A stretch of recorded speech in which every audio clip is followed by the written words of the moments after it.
Hey, everybody, and welcome to Learning from Smart People. I am your host, Rob Oliver, and I am so thankful that you are here today, and I hope that you are as well. And I think that being thankful is so fitting with my smart person that I have with me today. Her name is Laurie Ball, and she is the founder and partner of Faith and Gratitude. That's a 501c3 nonprofit organization with a mission to provide education and empowerment to cancer patients and their caregivers. Laurie, welcome to the show. Oh, thanks so much, Rob. I'm so excited to be here. Absolutely. So, I'm really, in thinking about this, you did you go through cancer yourself? I'm assuming. Can you tell me a little bit about your backstory? Absolutely. So it was late summer of 2015 that the balls started to form, right? And what appeared to be the perfect job opportunity literally fell in my lap. We have one son. He was, just to start his senior year of high school, the following September, going off to college. So it felt like the perfect second chapter of my life and my career. It was perfect. So I interviewed for the job. I got the job, and 5 weeks into the job, it was uber stressful, and I wasn't handling my stress at all well. And I noticed a lot of symptoms forming: lower back pain, a lot of pelvic pressure, um, and I just felt overall unhealthy. So literally 5 days or 5 weeks into the job, I walked in on a Monday morning and said that I had to leave the position. So I felt that, that felt empowering. I was leaving, driving off the parking lot that day, and I thought, this is great. All these symptoms that I'm having, they're going to go away now, but they didn't. Mm. And so, month after month, I would be trying to find the answer, right? Through chiropractic care, through urinalysis. I thought, all these things are connected. There's got to be an answer. Well, at the end of all of that, I started to Google search. And I got up from my desk and walked into my husband's office and said, this was at the end of November of 2015, and said, I think I have ovarian cancer. Mm. So I got the next available appointment at my gynecologist's office. Now, mind you, I had just been to my gynecologist's office in August of 15, where everything was fine. So, who knows? I mean, really, other than, there was so much stress going on. And it wasn't just stress of that job. I'm the youngest of four by a lot of years. Okay. And my parents were in and out of facilities and, constantly just checking on them and caregiving for them. And it just is a combination of a lot of stress. So, anyways, it was determined that I had a mass on one of my ovaries, Mm. and was quickly referred to a gyne oncologist group at McGee in Pittsburgh. And the week of December, trying to remember, I think it was the week of the December 13th or 14th, 15. Um, that's when the oncologist said that he wasn't sure if it was cancer, but his inclination was, because I was there and referred to him, that it could be. Mm. So right away, they wanted to clear the schedule. They wanted to operate that following Monday. Now, our only son, his 18th birthday was that Thursday. Our annual Christmas party for our close friends and family was that Saturday. And my husband and I sat in that office and we felt paralyzed. Mm-hmm. And an interview that we had done in 2017, my husband Dave describes that feeling as a punch to the gut, Right. because it's like you're sitting there and it's surreal, and it's like they're talking to somebody else. It was unbelievable. So at first I thought, of course I want to have the surgery as soon as possible. This just made no sense to me, keeping it in me any longer. And my husband said, let's just take a breath, take a step back. This didn't happen overnight. If it's not going to make a difference, we should ask the oncologist if we can have some time to think about it. And maybe at the beginning of the new year, then entertain or have the surgery. Okay. So we did. And of course, the oncologist, was in agreement. go home, enjoy the holidays. So what I did was we enjoyed the holidays, but I started to research and I wanted to know right away what I could do to help my system. So we immediately stopped eating sugar, which we've learned feeds cancer. We started a vitamin protocol and supplement protocol, anything that we could do. And that was empowering. I was reading information. People were coming to the house with different complementary modalities, teaching me how to meditate, various forms of meditation, reflexology, PEMF therapy. I mean, it just goes on and on. And I was literally from morning until night just doing as much as I could. And that just felt like, okay, I'm going to have the surgery. Um, but I still wasn't sure of treatment protocol. You just don't know.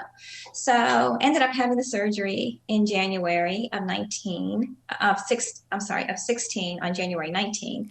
And the surgeon, I had a very late surgery that day. It was about 5:30 in the evening, and my husband knew that if the surgeon came out within 2 hours, that was a very good sign. But my surgeon, he was in for about 4.5 or 5 hours, came out and said to my husband, um, they were doing pathologies in there, so they were sure that it was cancer. At that point, they didn't know if it was what the stage would be. And he did say that as they lifted the uterus and the ovaries, it was all intact. All the pelvic washes came back negative. They had done all these, localized pathology tests, not the ultimate test, the final test, but all the things was showing that, it was definitely cancer, but that, we'd have to wait until the final pathology. Wow. Yeah, so we did. Okay. And so I was being discharged from the hospital, and my surgical oncologist had gone on vacation. So this team of oncologists came in and they handed me my pathology.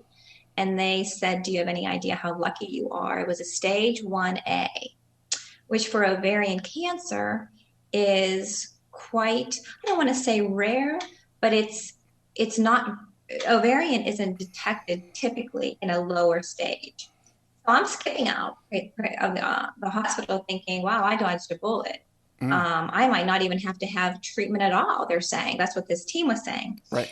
So I come home and I'm talking to my son and my husband, and then I made this prophecy. I said, oh my, but if I don't get to go through chemotherapy, how will I ever be able to talk to other people? I already knew that my life shifted. I had that intrinsic feeling that I was on the right path. Mm, Because years before that, I would come home from work and say to my husband, I really feel like I should be helping people. I just feel like what I'm doing isn't the path. And he would just look at me and say, like what? And I would just invariably say, I have no idea, but I feel like there is this feeling. And so I've come to find that, what life throws at us. I mean, there are no coincidences. Whatever happens, I mean, I feel is some divine intervention, and that we just have to somehow recognize it and then just be able to somehow, form that into a plan. So anyway, so I prophesized those words. Oh no, what am I going to do now? I don't get to have chemotherapy. How am I going to talk to okay. people? So Okay. I go in. Go Well, let ahead. me just say, it's not very many people that are like, yeah, oh, I don't get to have chemotherapy, right? Right? It's insane wording. Yes.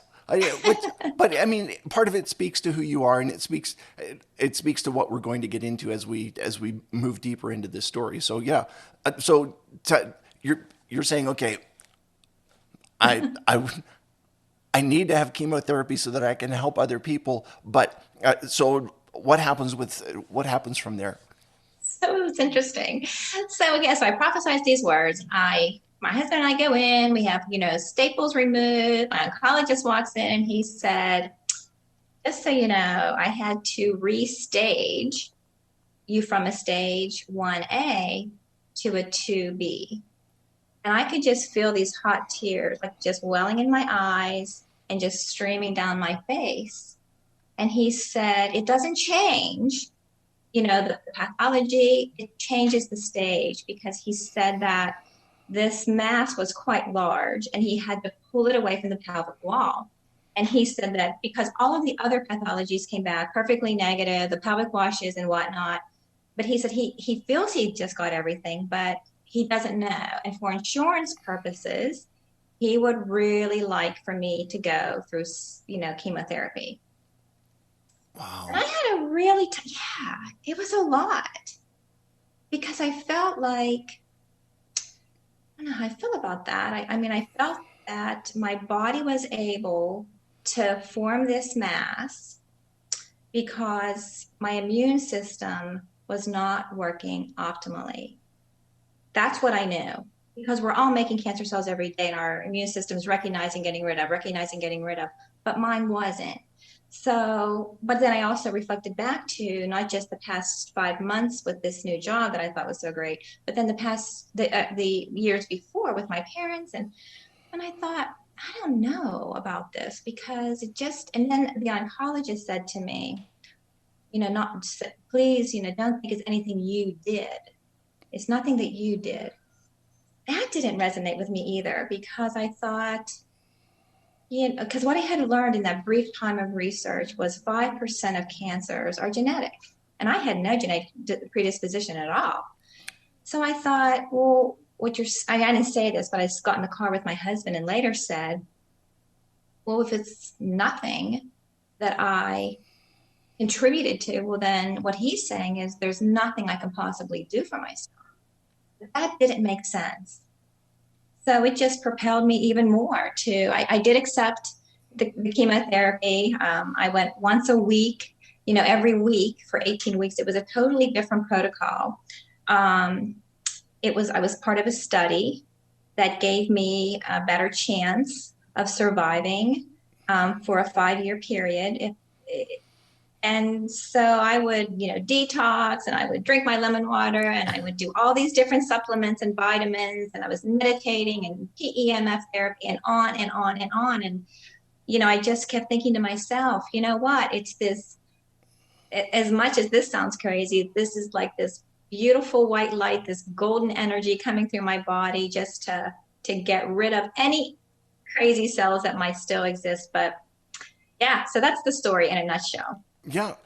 And I mean, it's a fascinating story. And so you go through this experience yourself. You are, in some ways, you've kind of been prepared for this because you felt a calling before to say, I need to help people. You now go through this whole experience and you say, it's not enough for me to learn from it. It's not enough for me to go through it and to be able to say that I'm a survivor. But what you're saying is now I need to take this to the next level and I need to say, okay, how do I take my experience? How do I take my journey and use that to benefit others? So how long did it take you before you decided I'm going to start faith and gratitude. I'm going to actually start an organization that's going to do something. So here's the craziness of it. So after that appointment that I was just sharing with you, they sent me into this room. It was called their education center or education department or something, and they handed me a white binder that was my education, like this sport education. And I took it from them and I gave it right to my husband Dave because right away it felt too clinical. Like it felt like I'm just one of how many people they're seeing through this little department today. And this is repeated in all these hospitals in Pittsburgh and all these hospitals across this country. And it didn't sit well with me. So I went home and I opened it though. And what it was copies of all the different chemotherapy agents that they're going to use, um, to help me with this cancer that I felt at that point was gone. I mean, I thought it was gone. Right. And a bunch of resources that when I tried calling some of the numbers, it had been disconnected. Some of the resources just weren't right for me, right? I mean, they just didn't fit. And then I drove around and I tried to find support that really weren't a bunch of commiserators, that were truly people who listened and who wanted to educate and who wanted to empower.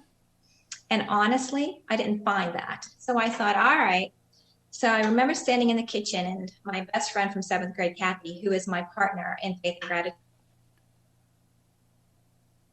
I said, I want to create a binder. I want to create this binder that's opposite of this binder that is totally empowering and educates the cancer. And she's like, well, what do you mean? Like, what do you, what would be? And I said, it's got to be something useful. And it's got to be something that when they're writing in their own handwriting, it's empowering because I felt like, yeah, you go straight to maybe something online, but I felt like when you are tracking blood work and when you are journaling and you're putting things down on paper in meaningful ways, I mean, your body responds. Right. I So that's Yeah, I was going to say it's so interesting because, listen, I had spinal cord injury when I was 21, and while I was in rehab, they gave me a big white binder, which was the binder of spinal cord injury. Okay, and it's full of information. But what you said in there is that you were creating something that people were going to be writing in, they were going to be working in because it's not just absorbing information, but it's documenting it's sharing, it's writing down your own progress and your own experience, and that really changes the paradigm of what you're doing. It's not just here, take this and absorb it and go away, but it's okay. This is an experience for you. Write down write down your test results, write down your experience, write down do your journaling, all of these things, and it's going to change. It really changes the way that that the binder becomes personal. It's not just the same thing that gets handed down to everybody.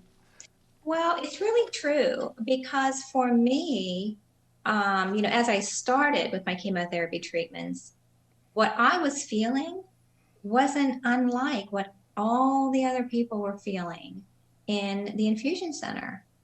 And I thought, and as I started to talk to other people outside of it, still going through different cancers, it wasn't, I wasn't the only one. So I felt that, okay, in June of 17 is when we incorporated as a 501c3. That's when we did it. Right. And that's when we started with all of our community outreach and our initiatives for the community. And it's just been absolutely wonderful. And I tell this story too. I'll be quick with this one. So my dad had passed, because I can go on forever, as you can already tell. But my father had passed away in August of 15. And his nickname was Nature Boy. He never took, yeah, I mean, he was nearly 94, but he never took a medication of any sorts. He was truly a forager of the land with dandelion greens and all these different sorts of things. And I believe with all my heart that it was my dad and God, and they were talking. My dad's like, yeah, she thinks she's on the right path again. And, we don't want to kill her, but we have to make a strong enough adjustment and a strong enough nudge that she gets it. So that's what I think really just helped to just and I say to my family all the time, like, oh, dad could just see what I'm doing and just see the impact. And they're always like, hey, he knows what's going on. He sees finally. But anyway. Yeah, that is that's amazing, and it's that really cool experience to know that what you're doing does make an impact, and you know, for you to have that feeling that dad sees that what you're doing is making a change in the world around you, making a positive impact on people who are going through a terribly difficult experience.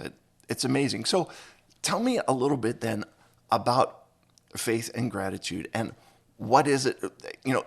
Is it just a binder? Is it what is it that the group does? Or Yeah, so faith and gratitude, we have, of course, the binder. Everything that we do is free to cancer patients and caregivers. A couple of years ago, we had in-person wellness events, which were fantastic. So we went out to around the city of Pittsburgh. It was important for me to meet those cancer patients where they were. So we had one up in the North Hills, we had one in South Hills, just in their areas. And that was very rewarding. We brought together local resources. Everybody left with a fact sheet of resources, local organic farmers, juice bars, acupuncturists, whatever, to help them on their way. So everybody left with something, the binder, that they could take control and move forward with their research. So we did that 2 years ago. Then last year, because of COVID, it was kind of like we had to readjust. We had to pivot, and we had to pivot quickly Right. because as we all did, right? Sure. I mean, COVID just didn't go away, and it doesn't go away. So we went out and we enlisted three people in the holistic cancer sort of evidence-based realm, and we asked them to be part of a speaker series. So we had that for cancer patients. And again, at that point, though, not only were we able to reach local cancer patients, but now we were able to reach people in other countries. So it sort of stepped it up a little bit. And so that was wonderful in a crazy sort of a way. But we meet one-on-one with cancer patients. I host a bi-monthly support group. We call it our celebration circle, and we meet via Zoom.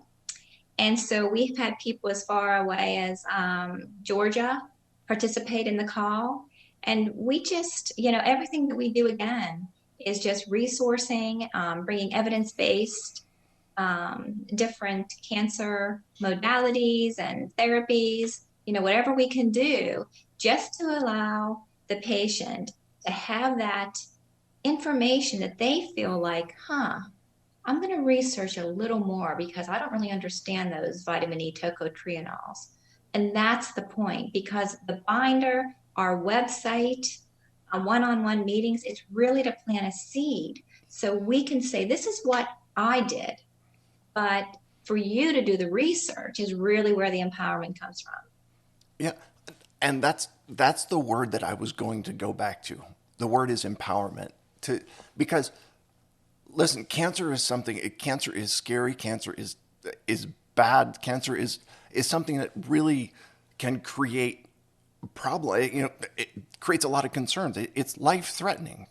Mm-hmm. Okay, and so when you get a cancer diagnosis, it is really it's defeating. It's devastating. It's crushing.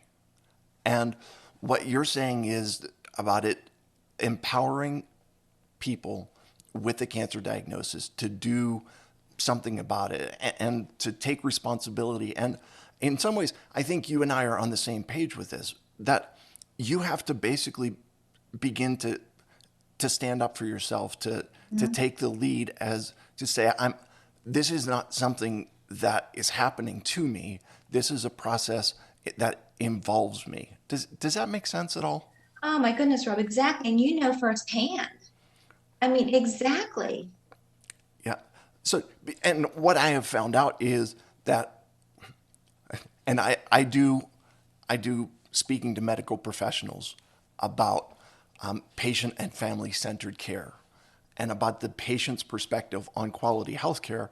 And in that, it's, they need to understand that as the patient, I'm coming in with an expertise in me. I'm coming in with, in which I have done my research. I know what's going on, and we need to work together on this as a partnership rather than this being where I come in and the doctor gives me the protocols and he says, this is what you do. And I get kind of a one size fits all treatment plan. But no, Mhm. it's my treatment needs to match with my lifestyle and match with my understanding and match with how I live my life. And I think that that's the empowerment that you're talking about too. Is that true?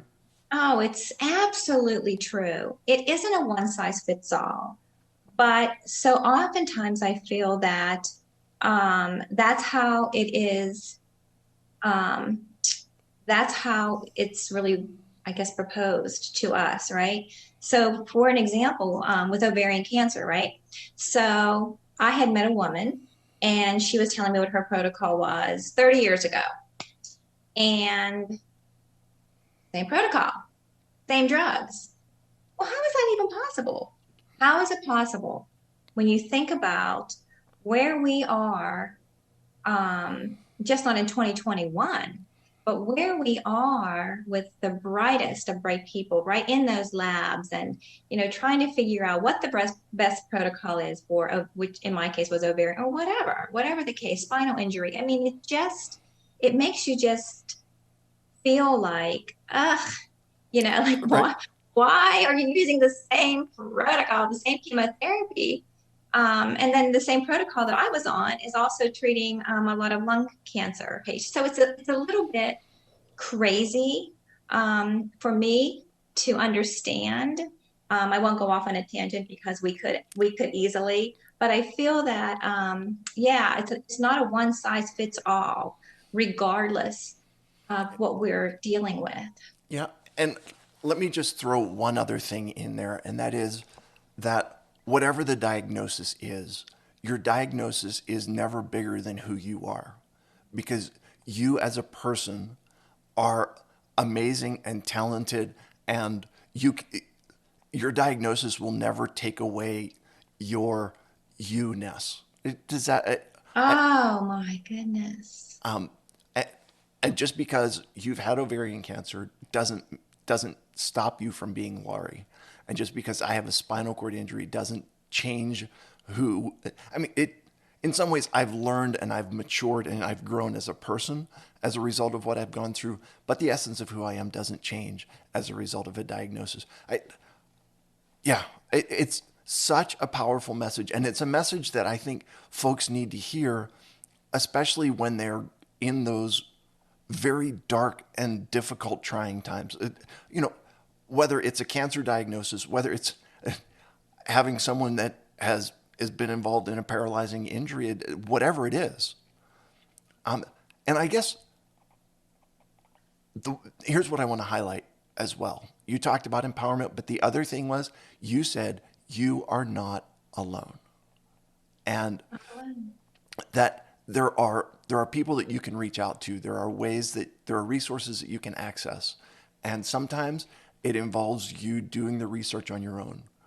But if you're willing to put in some effort, willing to in some ways take control Oh of yeah. what's going on and say, I'm not sitting back and I'm not letting this happen to me.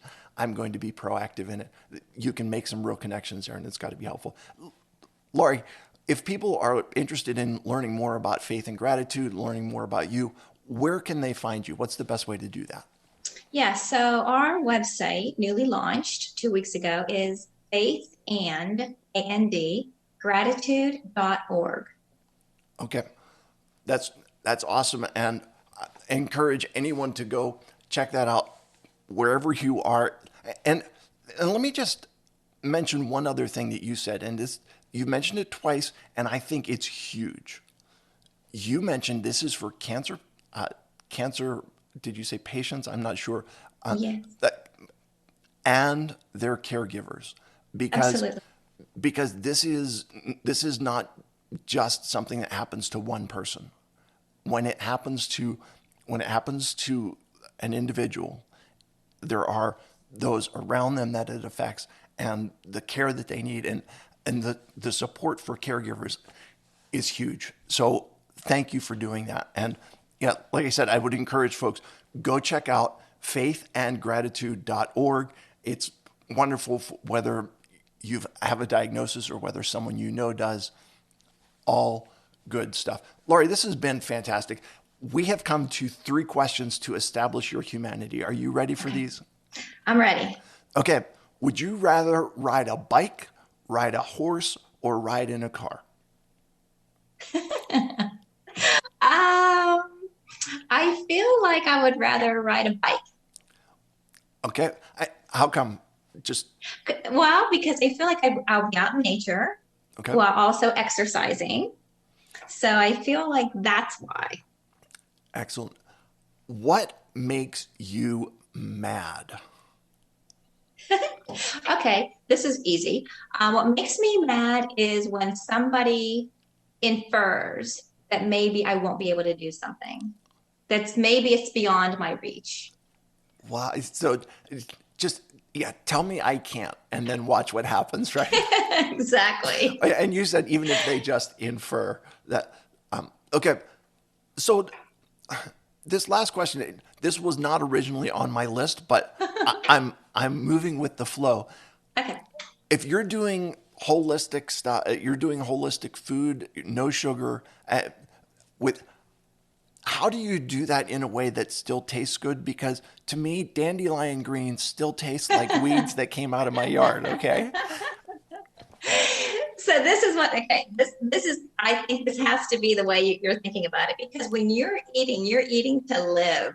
Like, you're eating to nourish yourself. That's what you want to do. So I think that you can get past a lot of yucky taste when you're thinking, I'm feeding my immune system. I'm feeding my immune system. I think that's the way to do it, to be honest with you. Okay. So you've got to change the mindset. It's going to be a mental shift. Right. Because sometimes it doesn't taste good. Right. But you just have to think, it's good, it's good. And then pretty soon your body will want it. So it's good. It's interesting. It's okay.